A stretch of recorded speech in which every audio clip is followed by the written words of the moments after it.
कोयल आणि विवान सचिनला बाय म्हणत रेस्टॉरंटच्या बाहेर पडले.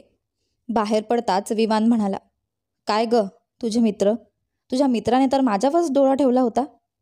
हो का? आता मला तर नवरा पण बरा मिळाला नाही, मित्रांबद्दल तर कायच बोलायचं. कोयल हसत हसत विवानला चिडवत म्हणाली. काय म्हणालीस? नवरा चांगला नाही मिळाला? हजारो लाखो मुली माझ्यावर क्रश ठेवतात आणि तू म्हणतेस नवरा चांगला नाही मिळाला. लोक तर माझी एक झलक पाहण्यासाठी वेडे होतात आणि तू म्हणतेस नवरा चांगला नाही मिळाला. वाव, म्हणजे किती सहज बोलतेस तू. कोयलने नजर वळवत म्हटलं, मला काही फरक पडत नाही त्या हजारो लाखो मुलींशी. त्या पण असतील तशाच, जशी ती बारीकशी छडी टीना. टीना हे नाव ऐकताच विवानला टीना आठवली. ओ शिट यार, ही टीना तर माझा जीव घेईल जर तिला कळालं की मी कोयलसोबत शॉपिंगला आलोय. आय होप तिला कळणार नाही, नाहीतर ती माझं काही खरं करणार नाही. विवान विचारात घडून गेला होता. ते पाहून कोयल म्हणाली, हरवला काय तिच्या आठवणीत? विवानने तिरक्या नजरेने कोयलकडे पाहिलं. कोयलने तोंड वाकडं करत आपल्यासाठी कपडे पाहायला सुरुवात केली. लवकर कर, जे घ्यायचं आहे ते घे. माझा वेळ वाया घालवू नको. 4 वाजता मीटिंग आहे माझी. एकतर तुझ्या त्या फालतू मित्रामुळे आधीच वेळ गेलाय आणि आता ही तुझी शॉपिंग. काही कळतच नाही मला. कोयलने तोंड बनवत कपडे पाहायला सुरुवात केली. तिने संपूर्ण मॉल फिरून काढला, पण तिच्या मनासारखं काही सापडत नव्हतं. विशेषतः पॅरिससारख्या ठिकाणी जाण्यासाठी ती कधीच देशाबाहेर गेली नव्हती, त्यामुळे अंदाजच नव्हता. कोयलची पसंत खूप छान होती. तिने काही इंडियन ड्रेस घेतले. साड्या, सूट, ज्वेलरी, मेकअप, सँडल्स. एक सुंदर आणि महागडी साडी तिने घेतली, कारण विवाननेच तिला सांगितलं होतं की तुला जे हवं ते घे, किमतीची काळजी करू नकोस. आता इतकी सुंदर साडी होती तर किंमतही जास्तच होती, त्यामुळे तिला ती घ्यावी लागली. आता वळण होतं वेस्टर्न ड्रेसेसकडे, पण कोयल वेस्टर्न फारशी घालत नव्हती, त्यामुळे तिला काही समजत नव्हतं. विवान तिच्यासोबत होता, पण त्याचं लक्ष कोयल काय घेत आहे याकडे नव्हतंच. तो सतत आपल्या फोनमध्ये बिझी होता. तिला काय हवंय, काय चाललंय त्याचं काही भान नव्हतं. जेव्हा खूप वेळ झाला तेव्हा विवान चिडून म्हणाला, तू तर या मॉलचे 50 चक्कर लावलेस. काही पसंत पडतंय की नाही तुला? कोयलने बिचाऱ्यासारखा चेहऱ्यावर भाव आणत विवानकडे पाहिलं, जो अजूनही तिच्याकडेच बघत होता. तेवढ्यात मागून एक बाई म्हणाली, सर, तुम्ही यांचे हजबंड आहात ना? मग तुम्हीच मदत करा मेमसाहेबांना. मेमसाहेबांना वेस्टर्न ड्रेस निवडायला त्रास होतोय. तुम्ही सांगा त्यांना कुठला घ्यावा. विवानने कोयलकडे पाहिला आणि म्हणाला, म्हणजे एवढा वेळ तू याच गोष्टीसाठी त्रास घेत होतीस? कोयलने हळूच मान हलवली. विवान हलकंसं हसला आणि कोयलच्या बाजूला येऊन उभा राहिला. त्याने स्वतःच्या पसंतीने 20 ड्रेस निवडून दिले, जे सगळे इतके महागडे होते की प्रत्येकाची किंमत कोट्यावधींची होती. पण जेव्हा विवान काही ड्रेस दाखवायचा तेव्हा कोयल त्यात काहीतरी कमतरता काढायची. की नाही, हा लहान आहे, याच्या स्लीव्ज खूप कमी आहेत, हा तर मी अजिबात घालूच शकत नाही, हा तर सुरसुरतोय. विवानला संताप आला आणि तो रागाने म्हणाला, मी तुझा नोकर नाहीये, ऐकलंस का? 5 तासांपासून तू माझा वेळ वाया घालवते आहेस. कोयलने पुन्हा एकदा बिचारा चेहरा केला. विवानचं तर मन झालं की आपलं डोकं चापटावं, पण तो राग गिळून शांत होत म्हणाला, ठीक आहे माझी आई, ऐक, बघ, हा ड्रेस देतोय मी, जा चेंज करून ये, दाखव मला कसा वाटतोय. कोयल नाईलाजाने एक सुंदर ड्रेस घेऊन ट्रायल रूममध्ये गेली, ज्याची लेंथ गुडघ्यावरची होती आणि तो काळ्या रंगाचा फारच आकर्षक ड्रेस होता. कोयलने तो ड्रेस घातला, पण त्याची झिप लावता लावत नव्हती. 10 मिनिट झाली तरी कोयल बाहेर आली नाही. तेव्हा विवान म्हणाला, काय झालं? असा काही भारी ड्रेस नव्हता की इतका वेळ लागावा घालायला. तेव्हा कोयलने दटवलेली आणि थोडीशी घाबरलेल्या आवाजात उत्तर दिलं, झिप बंद होत नाहीये. मला आत येऊ दे, विवान म्हणाला. कोयलला तर जणू विजेचा झटका बसला. काय? तुम्ही वेडे झाला आहात का? विवानला राग आला.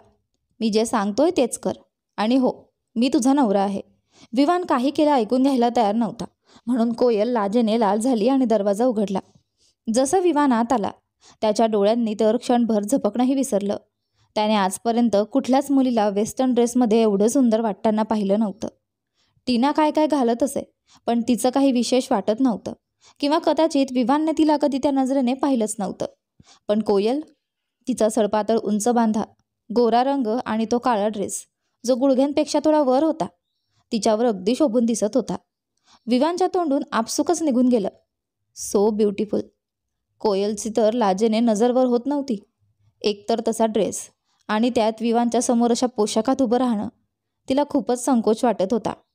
विवानने कोयलकडे पाहिलं आणि म्हणाला, बाहेर जाण्याची गरज नाही. मी पाहिलं, तुझ्यावर खूप छान दिसतोय हा ड्रेस. आता चेंज कर. कोयलने सुटकेचा निश्वास टाकला. विवानने जबरदस्तीने तिला भरपूर ड्रेसेस विकत घेऊन दिल्या, ज्यात गाऊन्स, लॉंग स्कर्ट्स, जीन्स आणि बरेच काही होतं. जेव्हा ते दोघं परतत होते तेव्हा संपूर्ण गाडी शॉपिंगच्या पिशव्यांनी भरून गेली होती. विवान आणि कोयल मॉलमधून परत येत होते. तेवढ्यात कोयलला अचानक काहीतरी आठवलं. ती म्हणाली, विवान, आपण परत मॉलमध्ये जाऊ शकतो का? विवानने एका झटक्यात गाडी थांबवली आणि कोयलकडे असं बघितलं जसं तिला जिवंतच खाऊन टाकणार होता. पहिल्यांदा एक सांग, खरंच तू इतकी बावडी आहेस की मला पाहून जास्त नखरे करत आहेस? नाही, माझ्या चेहऱ्यावर बावरट असं काही लिहिलं आहे का? बघ, जर लिहिलं असेल तर. कारण तुला पाहून तर तसंच वाटतंय. कोयलने थोडी हिंमत करून सांगितलं. माझं ऐका ना विवानजी, मी आईजी आणि ईशासाठी काहीच घेतलं नाही. मी पहिल्यांदा अशी बाहेर आले आणि रिकाम्या हाताने घरी कसं जाऊ? मी जेव्हा स्वतःसाठी इतकं काही घेतलं तर आईजीसाठी पण काहीतरी घ्यायला हवं ना. विवानने आता शांत होत कोयलकडे पाहिलं आणि मनात विचार करू लागला.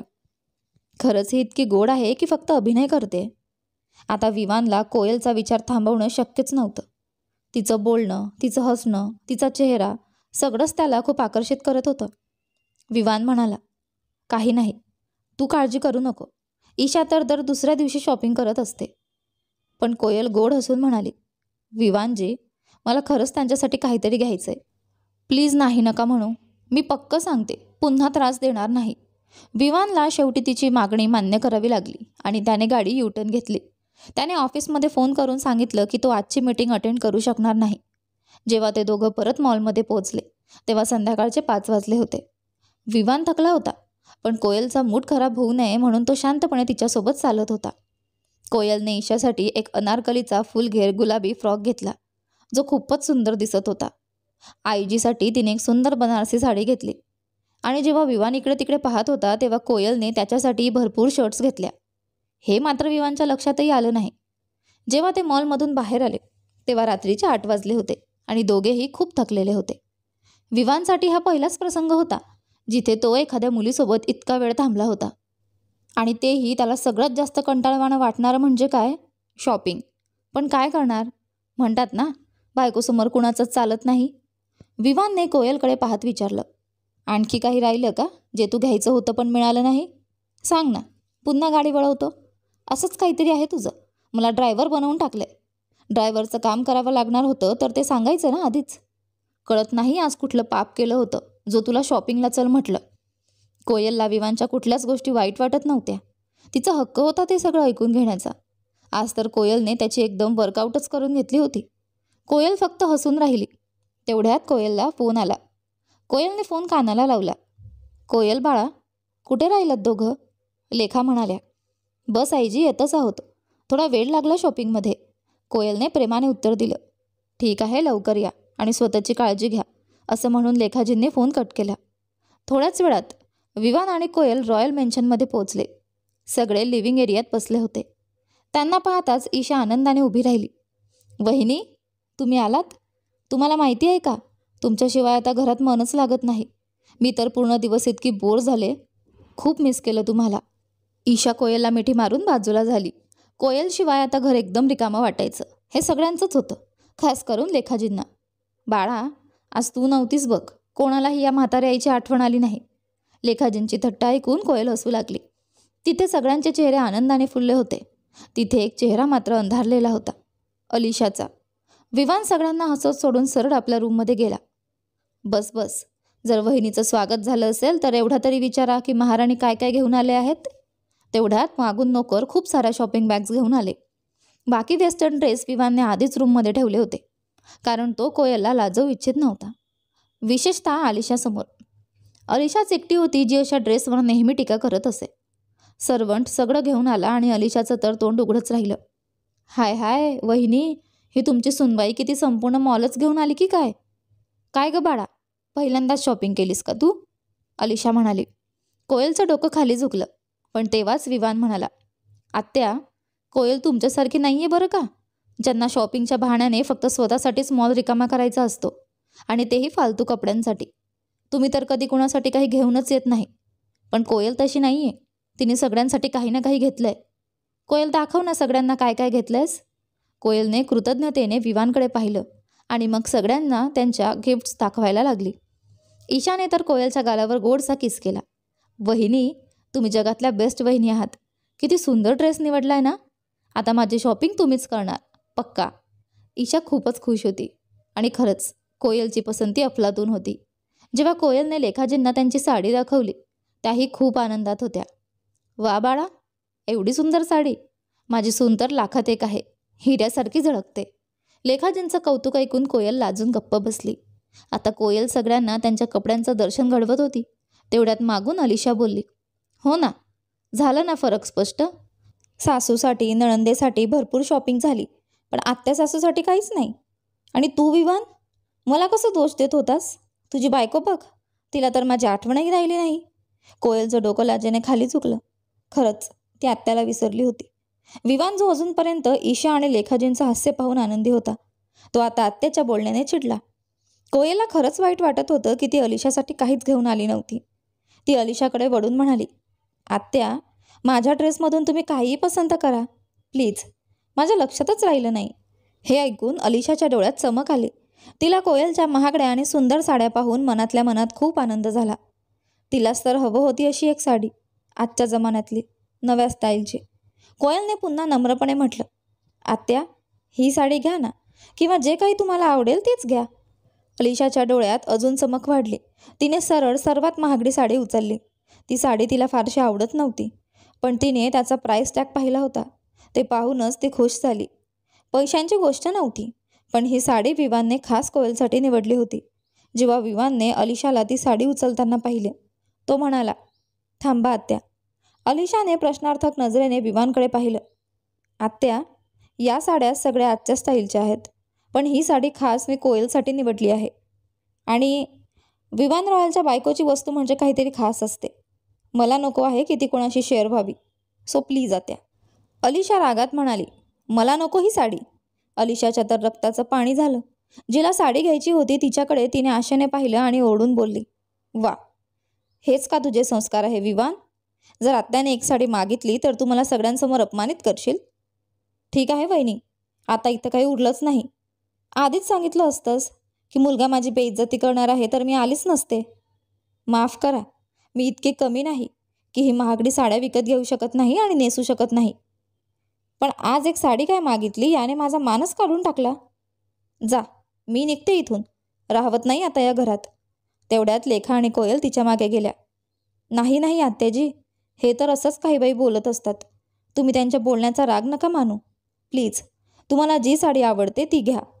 असं रागावून जाऊ नका प्लीज.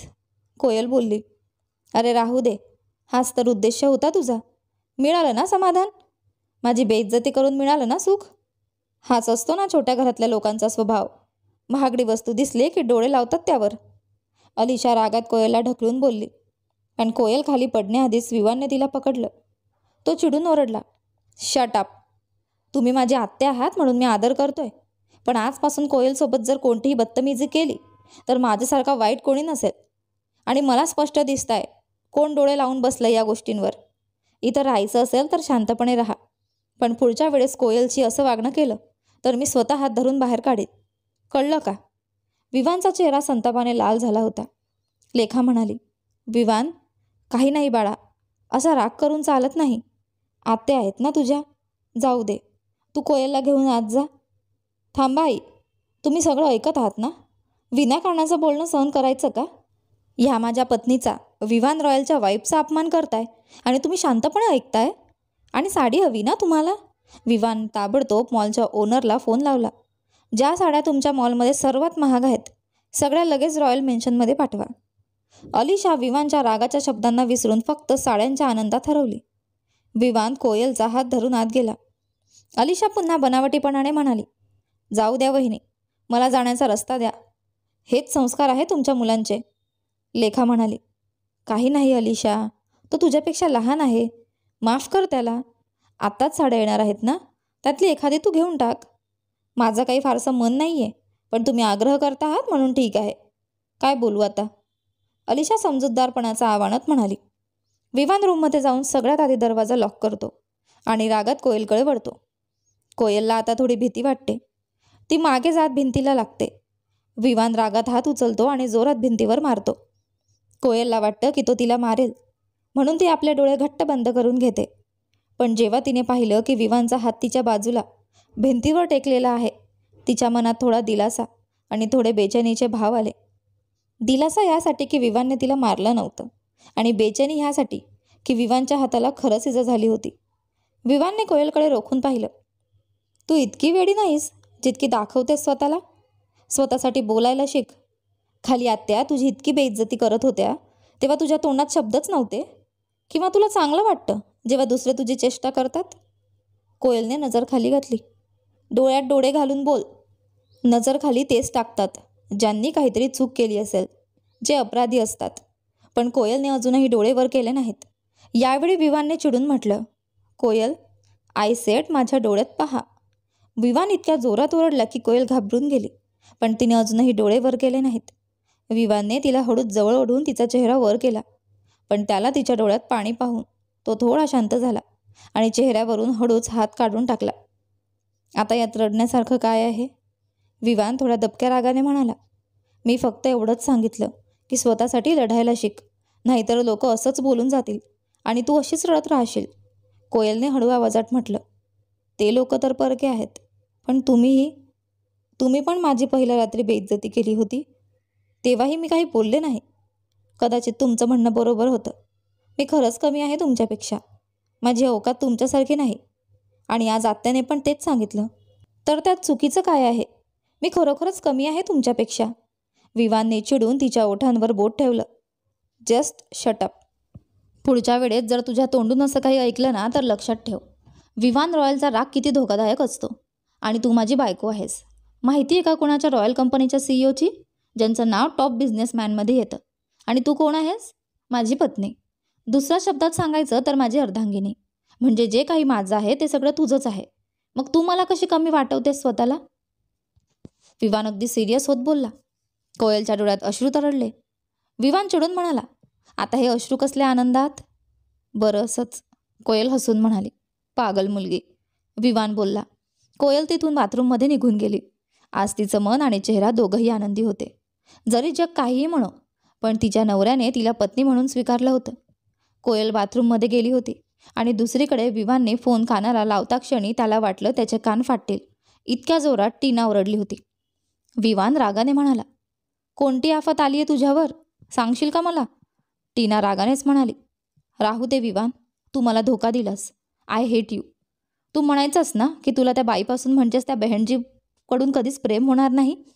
पण आता तर तू तिच्यावर इतकं प्रेम करायला लागलास की तिला शॉपिंगलाही घेऊन जातोयस. विवानचा राग अनावर झाला. तुला हे सांगितलं कोणी? हो. आता तू तिलाही ओरडणार की तिने तुझ्या लाडक्या बायकोला माझ्यासमोर कसं उघडं पाडलं. Are you out of your mind Tina? काय बकवास करतेस? तिला कपड्यांची गरज होती म्हणून मी तिला शॉपिंगसाठी घेऊन गेलो होतो. वा रे विवान बेबी, किती खोटं बोलतोय तू. हे का सरळ सरळ सांगत नाहीस की तू आणि ती बहनजी पॅरिसला हनीमूनसाठी जाणार आहात, जेणेकरून तू एकदम खुश राहशील? तिथे काही असं नाही की जे दिसणार नाही ना. सगळं आपलं मनपसंत करून करायला ठीक आहे. विवान रागाने म्हणाला. तुला डॉक्टरची गरज आहे. जा आणि तुझ्या अडचणींचा समजून घे, पण माझं डोकं खाऊ नको. टीनाला असं वाटलं की असं करून ती विवानला अजून जास्त गमावेल. त्यामुळे ती शांतपणे म्हणाली, सॉरी बेबी, तुला वाईट वाटलं असेल, पण तू तर ओळखतोस ना मला किती वाईट वाटतं हे सर्व जेव्हा घडतं तेव्हा. आणि हे सगळं तूच करतोस. I really love you baby. विवानही स्वतःला शांत करत म्हणाला. ओके, पण टीना, माझं डोकं खराब करून काहीच करायचं नाही. बिनधास्त कोणाचा ऐकून इथे फोन करू नकोस. आणि दुसरी गोष्ट, ती माझी बायको आहे. मी तिला एक बायकोचा हक्क देत नाही. याचा अर्थ असा नाही की मी तिच्या इतर हक्कांनाही नाकारावं. ती इथे राहते तर तिच्या जबाबदारी मीच उचलणार आणि कोणीही दुसरा येणार नाही. विवान रागाने म्हणाला. टीना तिच्या मनात विचार करत होती. तिला खूप काही सांगायचं होतं, पण तिला माहीत होतं की असं केल्यास विवान आणखी दूर जाईल. त्यामुळे ती स्वतःला शांत करत म्हणाली, okay baby, I am sorry. Me phone केला कारण उद्या माझ्या घरी एक मोठी पार्टी आहे. तुला इन्व्हाइट करायचं होतं. पार्टी कशाच्या आनंदात? विवान म्हणाला. काल माझा एक मित्र येतोय, त्याचा बड्डे आहे, म्हणून मी त्याचा बड्डे सेलिब्रेट करू इच्छिते. खरं तर तो माझा कझन आहे, म्हणून मी विचार केला की त्याला सरप्राईज पार्टी देणे योग्य होईल. ओ, तुझा कोणता कझन इतका महत्त्वाचा झाला टीना? तू तर कधीही कोणाला बड्डे पार्टी दिली नाहीस. विवान म्हणाला. विवान नकार देणार होता, पण जेव्हा टीना म्हणाली, कोयलला पण आण, मी तिला सॉरी म्हणणार आहे, जे काही मी तिला सांगितलं. विवानला त्याच्या कानांवर विश्वासच बसला नाही. तू ठीक आहेस ना टीना? तब्येत तर बरी आहे? टीना हसत म्हणाली. तुमच्यासाठी इतकं करू शकते ना बेबी. तुम्ही उद्या संध्याकाळी या तिला घेऊन. हे म्हणत टीनाने फोन कट केला आणि विवान विश्वासाने फोन पाहत उभा राहिला. बाथरूममध्ये कोयलने कपडे घातलेले असतानाच शावर चालू केला आणि शावर खाली नाचायला लागली. नए नए नैना मेरे ढूंढे है दर बदर क्यों तुझे, नए नए मंजर ये तकते है इस कदर क्यों मुझे, जरा जरा फूलों पे झड़ने लगा दिल मेरा, जरा जरा कांटों से लगने लगा दिल मेरा, मैं परेशा परेशा परेशा परेशा. कोयलने हळूच आपला दुपट्टा उचलून दूर फेकला आणि गाणं गायला लागली. ती वळून नाचायला लागली आणि त्या रस्त्यांवर कोयलचे मन त्याच्या वाटांनी जोडले जाऊ लागले. गश खा के गलिया मुडने लगी है, राहों से तेरी जुडने लगी है. जसा कोयलने दुपट्टा फेकला, तोच दुपट्टा विवानने पकडला आणि तो त्याच्या चेहऱ्यावर लागला. विवानने तो दुपट्टा हळूहळू चेहऱ्यावरून खाली केला. मैं परेशा परेशा दिलकशी का समा, मैं परेशा परेशा ख्वाहिशों का समा. विवानने कोयलचा हात पकडला आणि तिला तो आपल्या जवळ ओढलं. जशी ती त्याच्या छातीवर आली, तिने आपले डोळे खाली झुकवले. विवानने हळूच कोयलचा चेहरा पकडला आणि तिचे ओठ आपल्या ओठांजवळ आणले. तेवढ्यातच कोयलला भान आलं. तिने डोळे उघडले आणि पाहिलं की तिथे तर कोणीच नव्हतं. कोयल हसली आणि कपाळावर हात मारत म्हणाली, काय कोयल, तू पण आता विवानचे स्वप्न बघायला लागलीस का? तिला स्वतःवरच हसू आलं. कोयलने आपला दुपट्टा पुन्हा नीटपणे अंगावर ओढला आणि तिच्या तोंडातून आपसुकच निघून गेलं. मैं परेशा परेशा परेशा परेशा आतिशे वो कहाँ, मैं परेशा रंजिशे है दुआ. दुसऱ्या बाजूला अलिशाने सगळ्या साड्या घेतल्या होत्या. ईशाला आपल्या आत्यावर खूप राग आला होता, कारण अलिशाने तिच्या लाडक्या बहिणीची बेइज्जती केली होती. ईशा म्हणाली, वा आत्या, तुम्ही तर भारीच निघालात. एवढ्या साड्या रागात घेतल्या. जर खुश असतात तर काहीच उरवलं नसतं. अलिशा साड्यांमध्ये इतकी हरवून गेली होती की तिला ईशाच्या बोलण्याकडे लक्षच नव्हतं. ईशा मात्र रागाने घुसमटत होती आणि लेखाबाईंनी तिला डोळ्यांनीच इशारा केला, चला आत ये. लेखासुद्धा आता अलिशाला एकटं सोडून निघून गेल्या होत्या. तेवढ्यात अलिशाच्या फोनवर कॉल आला. ती होती टीना. हॅलो आत्याजी, कशा आहात? मी एकदम मस्त टीना, तू सांग, काम झालं का? नाही आत्याजी, अजून नाही, पण लवकरच होईल. तुम्ही चिंता करू नका, फक्त इथे सगळं तुम्ही हाताळून घ्या. अगं मी तर आधीच आग लावून ठेवली आहे. आता ही कोयल घरातून निघेपर्यंत मला चैन पडणार नाही. तू बघत जा. यानंतर पुढे काय होतं ते पहा आपल्या या कथेच्या पुढच्या भागांमध्ये. तोपर्यंत आजचे दोन्ही भाग कसे वाटले कमेंट करून नक्की सांगा. तुम्हाला कथा आवडली असेल तर व्हिडिओला लाईक करा. तुम्ही चॅनलवर नवीन असाल तर सबस्क्राईब करा. आणि हो, नोटिफिकेशन बेल नक्की दाबा, जेणेकरून येणाऱ्या पुढील व्हिडिओची अपडेट तुम्हाला सर्वात आधी मिळेल. धन्यवाद.